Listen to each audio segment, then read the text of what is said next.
Gadis ini pertama kali tidak memakai pakaian dalam saat tidur. Saat dia hampir ketiduran, selimutnya ditarik seketika, sehingga kelihatan kedua kakinya. Saat masih setengah sadar, gadis bangun untuk memeriksa. Tiba-tiba muncul tangan yang menarik rambutnya, dan menekannya di tempat tidur. Rupanya adalah ayahnya gadis itu. Gadis itu bertanya, "Kenapa?" Ayahnya tidak menjawab. Dia melihat ke arah badan Sunwo dengan tatapan yang menggelikan. Saat dia melihat ke bawah lagi, dengan fokus dia melihat Sunwo. "Putriku sudah tumbuh dewasa." Gadis yang sangat kasihan. Dia sangat ketakutan. Badannya sudah gemetaran. Ayahnya perlahan-lahan melepaskan tarikannya. Kemudian mengelus mukanya. Air matanya turun dari pipinya. Saat Sunwo mengira akan terjadi sesuatu, ayahnya malah pergi meninggalkan dia. Ayahnya pergi meninggalkan Sunwo yang terdiam tanpa kata. Keesokan pagi, ibunya seperti biasa menyiapkan sarapan. Sunwo duduk terdiam. Hatinya sangat kacau. Dia berpikir apakah perlu memberitahu kejadian semalam ke ibunya. Adiknya turun dari tangga. Adik kecil juga datang ke meja makan. Ayahnya Sunwo dengan senang hati duduk di sampingnya, seperti tidak terjadi apapun kemarin. Sunwo mengingat kembali muka ayahnya kemarin, yang sangat menakutkan. Tapi saat ini, ayahnya seperti kembali ke normal lagi. Sunwo segera pergi. Semua orang kebingungan. Ibunya meletakkan sup di atas meja dengan keras, membuat mereka semakin bingung. Ibunya hanya diam, kemudian dengan lahap memakan makanan. Seperti beberapa hari tidak makan. Semua kelakuan aneh ini membuat semua orang semakin takut.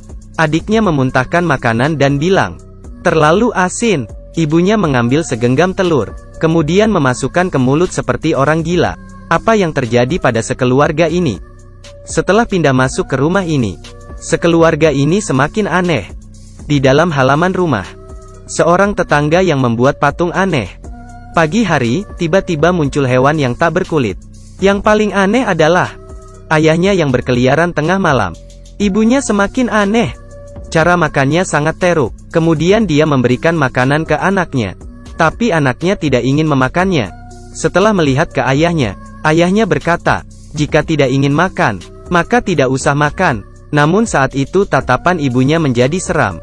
Dia meletakkan makan di atas meja. Kemudian dia melempar piring-piring.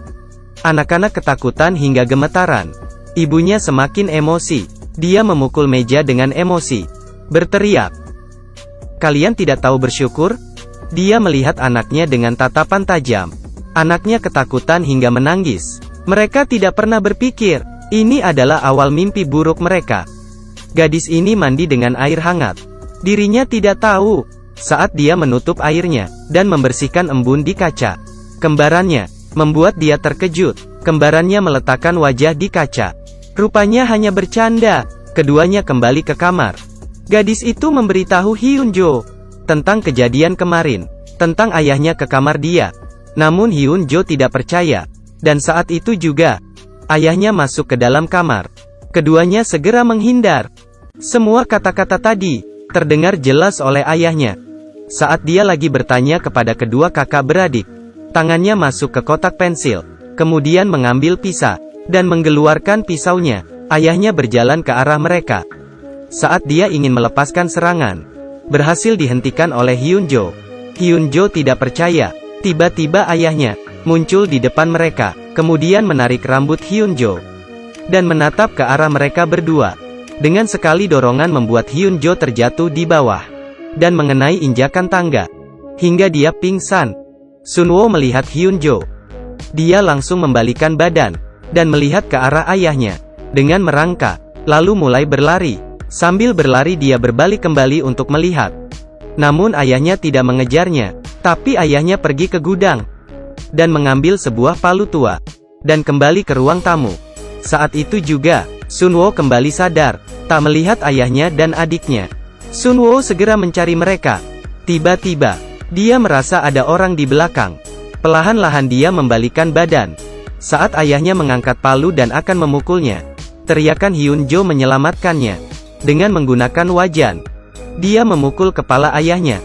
Namun ayahnya tidak terluka sama sekali. Ayahnya mengangkat tangannya. Palunya mengenai pintu kamar, ditarik, dan berhenti. Kemudian, Dari bawah terdengar suara yang sama dengan ayahnya.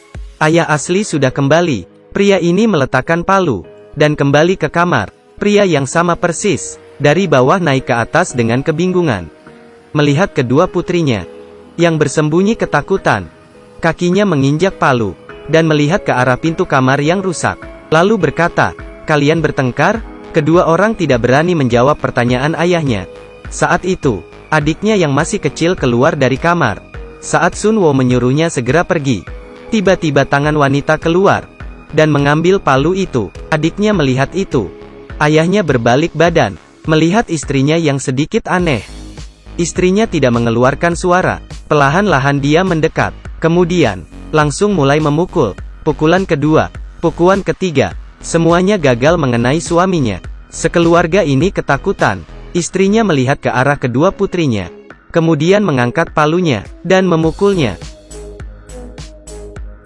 Beberapa pukul mendarat di mereka. Tanpa pikir panjang, ayahnya memeluk ibunya. Tapi dia langsung didorong. Ibunya mengeluarkan senyuman yang aneh. Melihat sekeluarga ini, dia menyimpan senyumannya, dan segera pergi. Kakinya menginjak kaca, dan melewati kakinya. Kemudian ditarik keluar lagi. Seperti tidak merasakan sakit. Kemudian dia masuk ke kamar. Tiba-tiba, dari bawah terdengar suara istrinya. Dengan menutup mulutnya, dia naik ke atas dengan terkejut. Pria itu kembali melihat ke arah kamar. Siapa orang yang tadi? Tapi, dia masih sangat takut dengan istrinya. Kemudian dia membuka pintu kamar itu. Dalamnya tidak ada orang sama sekali.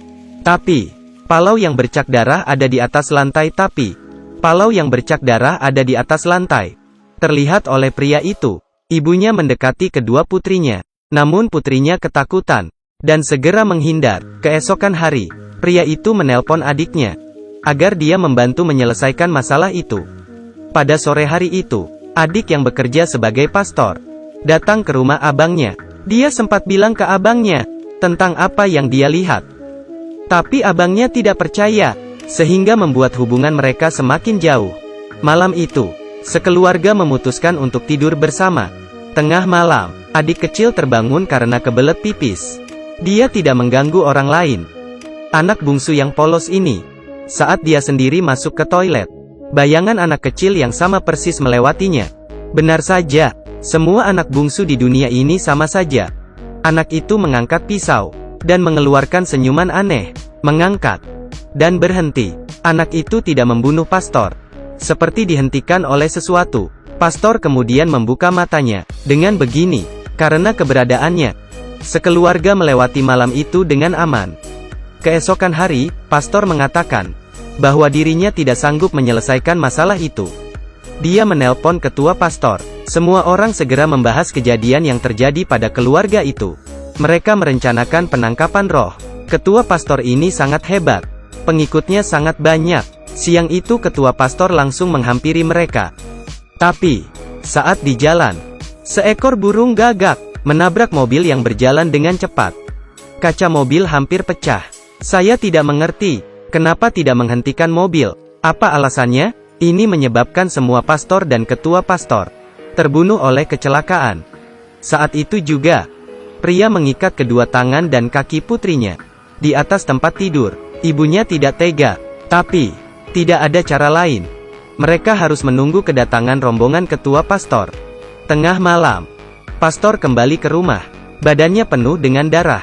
Dia membawa kabar yang sangat buruk. Rombongan ketua pastor, semuanya mati kecelakaan. Segala hal nanti harus diselesaikan mereka sendiri. Melihat sepupu yang sangat kesakitan, pastor harus melakukan sesuatu. Tapi, dia benar-benar penakut. Karena terakhir kali dia menyinggung roh jahat, mengakibatkan keluarganya semuanya terbunuh. Dia takut kejadian itu terulang lagi. Jika kehilangan keluarga abangnya lagi, maka dia akan menyesal seumur hidup. Abangnya melutut dan memohonnya agar dia bisa melakukan sesuatu. Mereka harus mencoba sekali. Depan belakang semuanya kematian. Pastor menyalakan lilin, menebarkan air suci. Saat Sun Wo mengenai air suci itu, merasa sangat kesakitan. Kemudian dia menangis dan tidak tahu apa yang terjadi. Salib diletakkan di atas tubuh Sun Wo. Sun Wo tidak ada refleks. Tapi, adegan sebenarnya baru saja dimulai. Gadis ini diikat di tempat tidur. Dia sangat ketakutan. Pastor sambil menyambuk. Sunwo sangat kesakitan, hingga terus berteriak. Keluarga yang melihat itu sangat sedih, dan sangat sakit hati. Dia berteriak, kenapa? Kenapa harus begitu menyiksanya? Pastor bertanya ke ayahnya. Apakah masih terus dipukul? Ayahnya membulatkan hati, dan mendekati Sunwo. Dengan lembut dia menekannya, dan melepaskan ikatan. Sunwo terus menangis. Pastor mengeluarkan salib, dan meletakkannya di atas badan Sunwo, disertai dengan tangisan gadis itu. Cambuk kedua dipukulkan. Sakit. Cambuk ketiga dipukulkan. Masih sangat sakit. Cambuk keempat membuatnya hampir mati. Cambuk kelima, cambuk keenam dipukul ke badan Sunwo. Tapi sakitnya di hati ayahnya. Pastor mengganti cambuknya, dan terus mencambuk. Gadis itu kesakitan hampir kehilangan rasa. Saat dia membalikan kepalanya, cambuk mengenai mukanya. Saat itu juga, agensi bergegas ke lokasi kecelakaan. Saat mereka menyelamatkan rombongan ketua pastor, tiba-tiba terjadi ledakan. Hal yang aneh adalah, pastor itu juga dalam rombongan itu, dan sudah pingsan sangat lama. Di sisi lain, Sunwo sudah hampir mati dicambuk. Jika mereka tahu bahwa pastor ini adalah dari roh jahat, akan ada cerita seperti apa? Pastor masih terus mencambuk dengan keras ke badan Sunwo. Ibunya tidak tahan lagi. Pengusiran setan macam apa ini? Ini adalah pembunuhan. Dia langsung menghentikan pastor itu. Melihat ke arah suaminya, dia berkata, kita tidak buat lagi. Biarkan kita sekeluarga mati dengan tenang. Tapi ayahnya juga sangat bingung.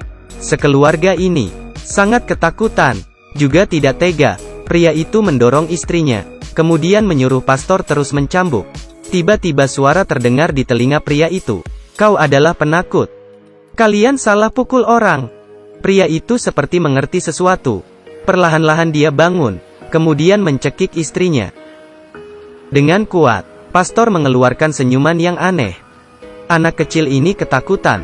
Istrinya mengambil gelas, dan memukul ke kepala suaminya.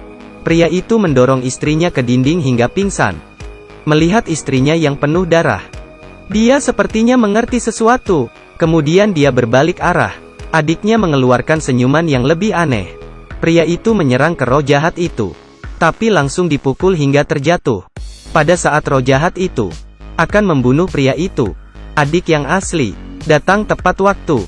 Dia membacakan mantra, dan berhasil menyelamatkan keluarga ini. Sunwo yang sekarat, pelan-pelan jalan mendekat ayahnya, dan berkata, kenapa memukul saya begitu lama? Apakah saya bukan putrimu? Saat itu juga, pastor mengeluarkan cermin. Sunwo akhirnya mengeluarkan wajah aslinya. Pastor memutuskan untuk membawa roh itu di dalam tubuhnya, bersama dengan roh jahat, pergi ke surga, dan dihukum. Lambang imannya jatuh ke atas lantai. Ini adalah kali pertama dia berpisah dengan lambang imannya. Cerita akhirnya terlihat sangat sadis. Saya memilih untuk tidak meneruskan lagi. Pasti berhasil mengalahkan roh jahat dengan imamnya. Film pengusiran roh Korea ini sangatlah jago dalam pembuatan filmnya. Jika kalian tertarik, bisa coba menontonnya. Terima kasih sudah menonton. Sampai ketemu lagi.